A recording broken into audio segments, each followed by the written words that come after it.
ఇప్పుడు ఏం చదువుతున్నారా అని అడుగుతాను సరిపోతుంది కదా. ఇదండి గుడ్ పేరెంటింగ్ అంటే. Always be with a child. Don't give him the impression that you are enjoying the life and he's doing something which is not happy to him. అలాంటి ఫీలింగ్ ఫస్ట్ ఇన్ఫాంట్ స్టేజ్లో ఇస్తే అక్కడి నుంచి start అవుతుంది parent. ఇది effect on the child. A parent చేయాల్సిన sacrifice. నిజంగా అంటే ఇలాంటి సాక్రిఫైసెస్ ఇంకా నెంబర్ ఆఫ్ చేయాల్సి ఉంటుందంటారా పేరెంట్స్? దీన్ని సాక్రిఫైస్ అనండి యాక్చువల్గా. ఒక గైడెన్స్ లాగా ఒక టీవీ సీరియల్ పేరు ఏదైనా చెప్పండి, ప్రస్తుతం వస్తుంది.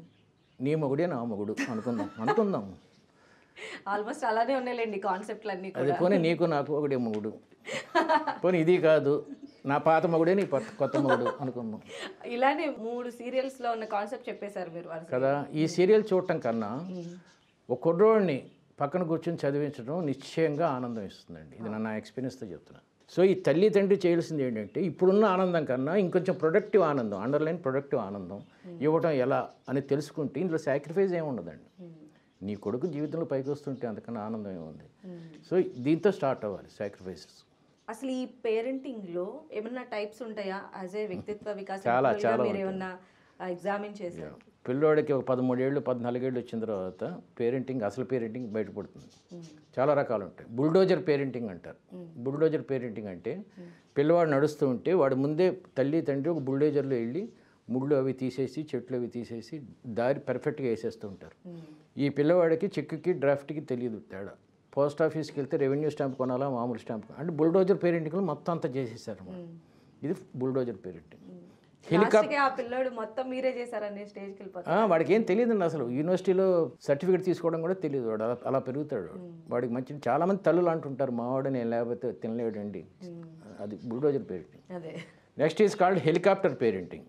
అంటే తల్లి కొడుకు వెళ్తూ ఉంటే పైనుంచి వాళ్ళు వెళ్తూ ఉంటారు. నాన్న అటెళ్లకు అటు నీళ్లు ఉన్నాయి, ఇటెళ్లకు కొండ ఉంది, ఇటెళ్లకు అని పైనుంచి వాడిని నానా షంటేస్తూ ఉంటారు. బుల్డోజర్ పేరెంటింగ్ హెలికాప్టర్ పేరెంటింగ్కి. బుల్డోజర్ పేరెంటింగ్లో సలహాలు గిలహాలు ఏమి ఉండవండి. వాడు వెళ్ళిపోయి చేసేస్తూ ఉంటారు. హెలికాప్టర్ పేరెంటింగ్లో నిశ్చయం సలహాలు ఇస్తూ ఉంటారు. ఎంబీబీఎస్ చదవద్దు నాన్న, నువ్వు రక్తం భరించలేవు, గో ఫర్ సమ్ అలా చెప్తూనే ఉంటారండి. దీన్ని కాల్డ్ హెలికాప్టర్ పేరెంటింగ్. మూడోది జీపీఎస్ పేరెంటింగ్ అంటారు. అంటే ముందే వాళ్ళు చేసేస్తారు. వాడు కడుపులో ఉండగానే వీడు ఐఏఎస్ అయిపోవాలి అంతే. ఇంకా వాడికి లెఫ్ట్ బ్రెయిన్ కరెక్టా రైట్ బ్రెయిన్ కరెక్టా, వాడు ఇంటెలిజెంటా నాలెడ్జిబుల్లా ఏమి ఉండదు. జీపీఎస్ పేరెంటింగ్ అంటే ముందే చెప్పేస్తారు. ఇన్నో ఏటిని పెళ్ళి, ఇన్నో ఏటిని ఇది, ఇన్నో ఏటిని అది. వాడి పిల్లలు ఎప్పుడు కనాలో కూడా వీడే డిసైడ్ చేసేస్తారు వీడు కడుపులో ఉండగానే. అర్థం కదా. జీపీఎస్ తెలియదు. మిలిటరీ పేరెంటింగ్ ఇది అనావృష్టి అతివృష్టి లాగా. మిలిటరీ పేరెంటింగ్ అంటే వాడికి సెపరేట్ రూమ్ ఇచ్చేస్తాడు సెకండ్ ఇయర్లోనే. వాడు అమ్మతో బ్రేక్ఫాస్ట్ కూడా ఫోన్లో చెప్పాలి. అమ్మ నేను వస్తున్నాను బ్రేక్ఫాస్ట్ కంటే అప్పుడు వీడు సర్వెంట్కి చెప్తే సర్వెంట్ అయినా చేస్తే వాడు వెళ్తాడు అనమాట. దీన్ని మిలిటరీ పేరెంటింగ్ అంటారు. వాడు రాత్రి 1 గంటకు వచ్చినా వాడికి సెపరేట్ కీ ఉంటుంది, వాడు వెహికల్ వాడుకుంటుంది, అమ్మ నాన్న ఎక్కడ పడుకుంటారు. అన్నిటికన్నా మంచి పేరెంటింగ్ పిరమిడ్ పేరెంటింగ్ అండి. పిరమిడ్ పేరెంటింగ్ అంటే ఇప్పుడు మీకు 3 years బేబీ ఉన్నాడు అన్నారు, చదువులో బాగుంటాడు ఎక్స్ట్రాడినరీగా ఉండకపోయినా 60 అబోవ్ అంటే ఫస్ట్ క్లాస్. ఒక గేమ్ ఉండాలండి, ఏదో ఒక గేమ్, ఫుట్బాల్ కానీ క్రికెట్, ఒక మ్యూజిక్ కానీ డ్యాన్స్ కానీ పెయింటింగ్ కానీ ఉండాలండి. ఇలా 3-4 ఉండి వాడికి 10 years వచ్చిన తర్వాత ఒక దాంట్లో వీక్గా ఉండి 2-3 స్ట్రాంగ్గా ఉంటాడు. ఈ ఒకటి వదిలేయండి, ఈ 2 తీసుకెళ్ళండి. మళ్ళీ వెళ్ళిన తర్వాత ఒకటి వదిలేయండి. ఇక్కడ పిల్లవాడి కెపాసిటీ 2 రకాలుగా ఉంటుందండి. 2 పైకి వచ్చేవాళ్ళు ఉంటారు. If you know Kumble, you know cricket player Srinath, వీళ్ళందరూ ఇంజనీర్స్ ప్లస్ దేశానికి క్రికెట్ ఆడారు. కానీ సచిన్ తెండూల్కర్ 10th క్లాసే దేశానికి ఆడాడు. Viswanath Anand chess player, engineer. నీ పిల్లవాడు 2 రాగలడా ఒక దానిలో రాగలడా డిసైడ్ అయిపోతుంది. దీన్ని పిరమిడ్ పేరెంటింగ్ అంటారు. 4తో స్టార్ట్ చేసి then go go go and all these things. ఇప్పుడు నా మనవడు ఉన్నాడు, అంటే నేను చెప్పుకోవడం కాదు కానీ నా మనవడు ఉన్నాడు. He plays tennis. He represented he school in Russia as for as tennis is concerned. Then he plays piano in a church. Piano and he is number 1 in studies. ఇలా 3-4 చేసుకున్న తర్వాత కొంతకాలం అయిన తర్వాత ఏది వదిలేయాలి? పియానో వదిలేయాలా, ఇది వదిలేయాలా కదా. ఇలా చేయటం వల్ల లాభం ఏంటంటే అండి, మీ పిల్లలు వాచర్స్గా కాకుండా పెర్ఫార్మర్స్గా బతుకుతారండి. ఇప్పుడు మీ అబ్బాయి 3 years ఉంది, వాడికి ఆల్రెడీ స్మార్ట్ ఫోన్ ఇచ్చి ఉంటారు మీరు. వాడు ఇంటర్నెట్లో అది చూస్తూ ఉంటాడు. వాడు మేధావి కదా, వాడికి ఏ ఛానల్లో ఏమొస్తుందో తెలుసు అని. ఇది మేధావితనం అని పొంగిపోకూడదు. వాడికి మీరు ఏ పియానో నేర్పారనుకోండి, దీనికన్నా పియానో బాగుంటుందన్న వాడికి ప్రొడక్ట్ అలవాటు.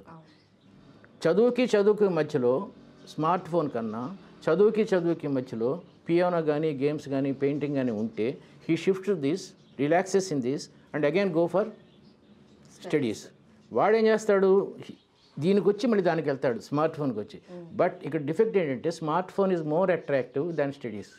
అప్పుడు దాన్ని తగ్గిపోయి ఇది పెరిగిపోతూ ఉంటుంది. దీన్ని అన్ప్రొడక్టివ్ పేరెంటింగ్ అంటారు.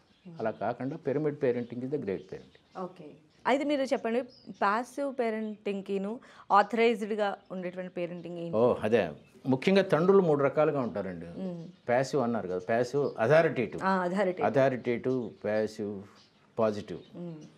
ఉదాహరణకి ఒక కుర్రోడు ఉన్నాడు, వాడు ఇంటర్మీడియట్ చదువుతున్నాడు, ఇంకో 10 డేస్లో పరీక్ష.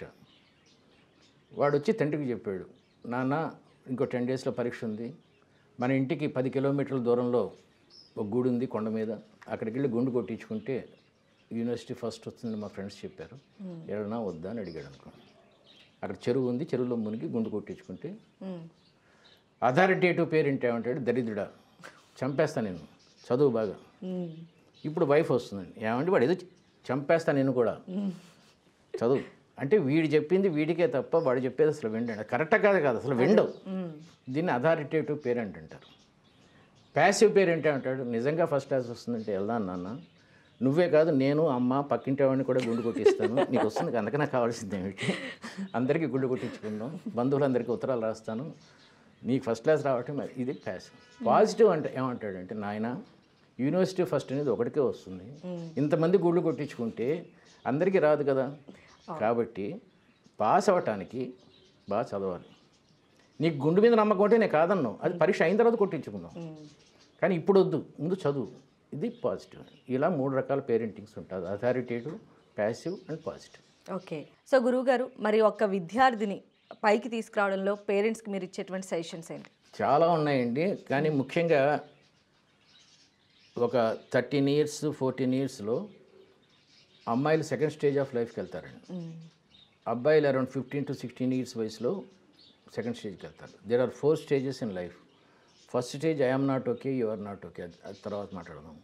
ఈ సెకండ్ స్టేజ్లో ఏంటంటే ముఖ్యంగా అమ్మాయిలకి నల్లగా ఉన్నాను, పొట్టిగా ఉన్నాను, లావుగా ఉన్నాను, పళ్ళు ఎత్తుగా ఉన్నాయి, ఈ ఒక్క ముట్టుమ లేకపోతే నేను కత్రినా కైఫ్లా ఉండేదాన్ని అద్దం ముందు నుంచి, ఇవన్నీ సెకండ్ స్టేజ్ అండి. నేను బాగాలేను, ప్రపంచం అంతా బాగుంది అనే స్టేజ్ ఇది.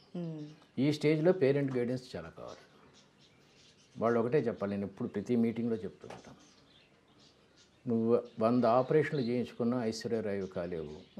ఐశ్వర్యరాయ్ కావాలంటే అదృష్టం ఉండాలి, కానీ మదర్ తెరిసా కావాలంటే మనసు ఉంటే చాలు. లతా మంగేష్కర్ అందంగా ఏముంది, మదర్ తెరిసా అందంగా ఏముంది, మేడం క్యూరీ అందంగా ఉండదు, అబ్దుల్ కలాం పొట్టిగా ఉంటాడు, సచిన్ తెండూల్కర్. ఇలాగ వాళ్ళ పాజిటివ్ థింకింగ్ ఇచ్చుకుంటూ నీలో లేనిది మర్చిపో, ఉన్నది డెవలప్ చేసుకో. అది పేరెంటల్ గైడెన్స్ అంటే, ముఖ్యంగా యూత్ స్టేజ్లో. ఎప్పుడైతే పేరెంట్ అలా గైడ్ చేయలేదో మళ్ళీ బీర్ తాగి అదే సక్సెస్ అనుకుంటాం, ఆ స్టేజ్లో గడిపోతాడు మనిషి. సో థ్యాంక్ యూ అండి గురువుగారు, ఈరోజు మీతో మాట్లాడడం వల్ల చాలా విషయాలు తెలిసాయి. తెలవటం వేరు, ఆచరించడం వేరండి. అసలు గుర్తున్నాయా మీకు నేను చెప్పిందంతా? గుర్తున్నాయి. మీరు పేరెంటింగ్ ఎన్ని రకాలు చెప్పండి? 5 types.